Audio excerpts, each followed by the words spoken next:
All patients seeing Dr. Philpott for the first time with a sleep problem will first be seen by the practice nurse.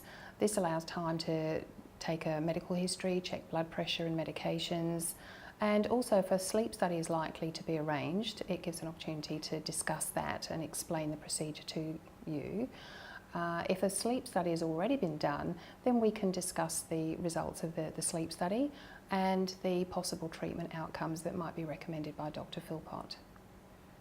We treat an array of sleep disorders at Sleep WA. As a practice nurse, my role is to manage mostly chronic insomnia sufferers, but I also treat circadian disorders such as sleep phase advance or sleep phase delay. So these are conditions where typically you would have difficulty getting off to sleep, but then difficulty waking up in the morning, or perhaps going to sleep too early in the evening and then waking far too early in the morning. And I also manage fatigue. You don't need a referral to see me directly. However, you will need a referral for your initial consultation with Dr. Philpott. And if you're seeing me for therapy, for insomnia for example, if you do need a consultation with Dr. Philpott at any time during that therapy, you will need a referral in order to claim a Medicare rebate. Our insomnia program focuses on using cognitive behavioural therapy for insomnia. So this is a process that is very commonly used, and it involves firstly restructuring your beliefs about your sleep and a bit of education on what normal sleep should be. For example, it's completely normal to wake up during the night, and it's important to know that, but what you should then be able to do is relax and roll over and go back to sleep.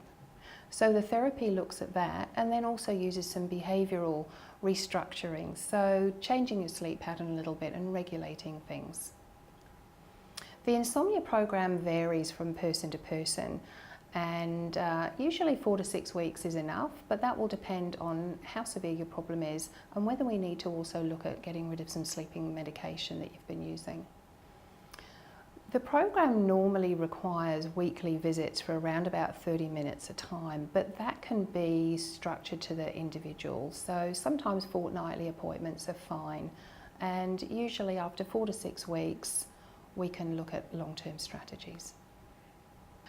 Actigraphy is a type of monitoring of your sleep, so it records sleep-wake cycles, and we usually use actigraphy for a 2-week period. So during that time we'll get a really good overview of your sleep pattern, particularly when you're sleeping and how much you're sleeping and how much you're waking up during the night. So it gives us a very good overview of particularly how severe your insomnia is. It's really important when we're doing actigraphy monitoring that you keep a subjective sleep diary so that we can compare the two and see if there's any difference between what you're actually doing and what you think you're doing at night. And while you're doing the insomnia management program, you'll continue to keep a sleep diary, which is a bit of a nuisance for some people, but very useful information.